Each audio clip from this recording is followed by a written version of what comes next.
let's talk about how to find clarity for your decisions. Hi, I'm Angelika. I'm a leadership coach helping you be the leader you know you can be. Finding clarity is essential for a ton of your leadership decisions and for most of your personal decisions as well.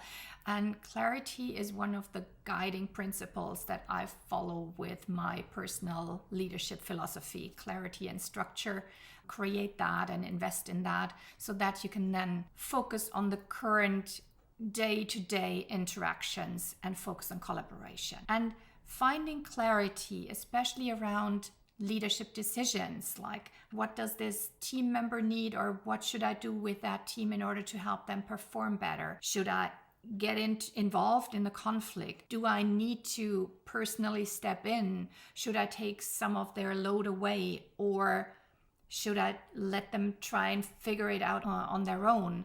How can I best support them? That's the type of typical leadership decisions. Obviously, there's a ton more, and I could go into how to handle a client or which strategic decision to make. But let's take this example for now to get in the frame of what are we trying to find clarity on. You're the leader. You are wondering, like, what should I do with a certain situation?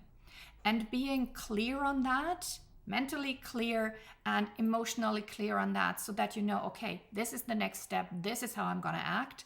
That's going to be setting so much energy free, because you can act again instead of wondering back and forth, ooh, how should I handle this? Maybe overthinking it or going around in circles, weighing up options, etc. So in a way, this may help you get unstuck or get out of this pondering stage. And today I've got 3 unconventional tips for you how to find your clarity as a leader. Tip number 1, meditate. Yeah, I know. What? I'm in the office. How can I meditate? You can meditate, and especially if you are doing meditation in your personal life, you also have a practice that will help you get very quickly into the mini meditation that we might need for your leadership situation. Obviously, you can also dedicate 20 minutes of meditation on your leadership situation. And I recommend to involve all of your life areas in your meditation practice. But in this leadership situation where you're looking for clarity, take a couple minutes. And if you're already a practiced meditator, then tune in with yourself and either ask Spirit, the universe, whoever you typically converse with, or ask your unconscious. Allow it to come up what needs to come up. Ask for the answer. What should I do in this situation? You may also ask for guidance. And no matter whether it comes from above, from your own backstory and experience, or your intuition brings up something totally creative how you could approach this, the point of the exercise is to get out of the mind space and clear the way so that whatever may show up as an unconventional, creative, or the best authentic, true to you way forward, that can come up. So take some moments and meditate on it. Tip number 2. I promised you unconventional tips today. So tip number 2, draw an oracle card. What? Yeah, draw an oracle card and ask something like, what am I not seeing? What am I overlooking? What information do I need? What does this team need?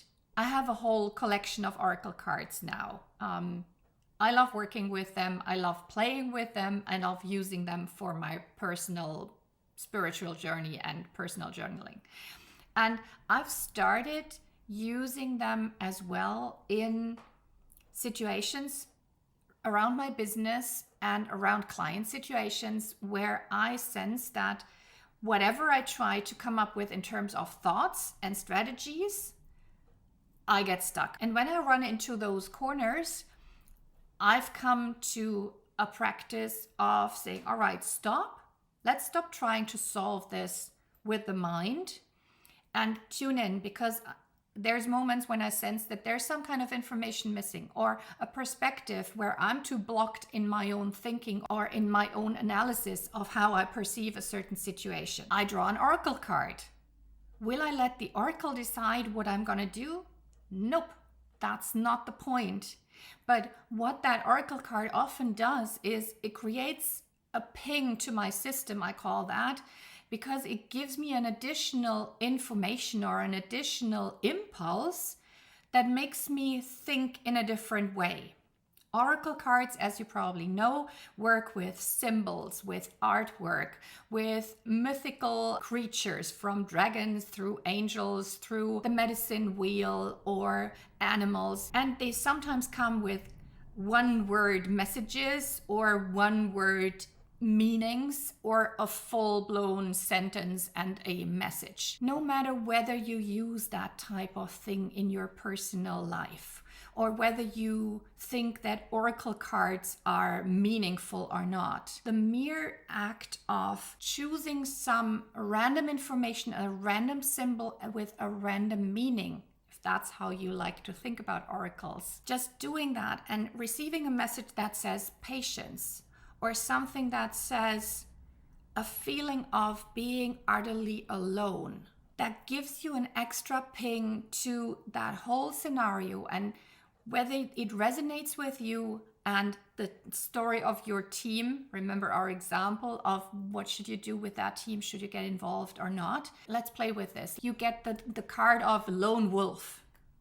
Are you the lone wolf? Are you trying to solve the problems of the team? Or is that team feeling utterly alone?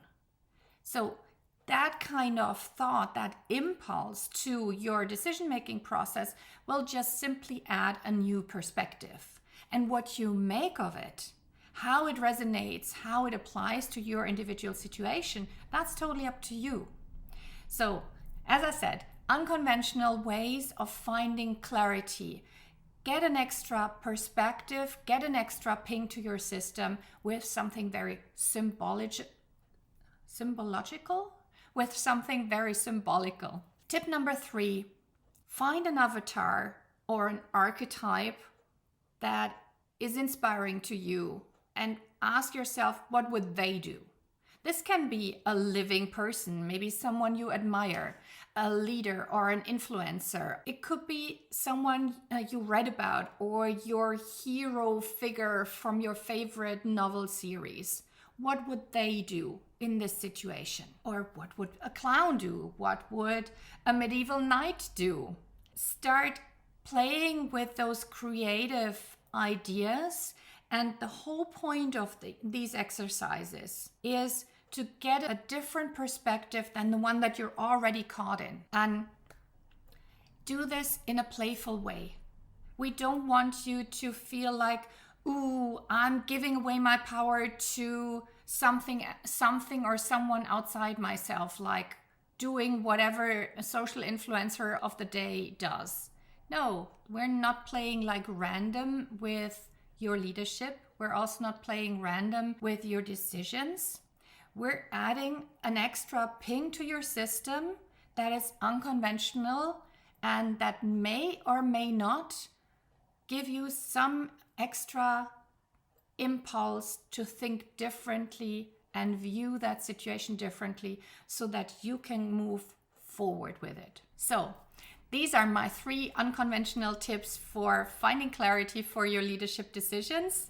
I hope you enjoyed them. Let me know in the comments, and don't forget to like and subscribe if you like this type of content. And see you next time. Happy leading.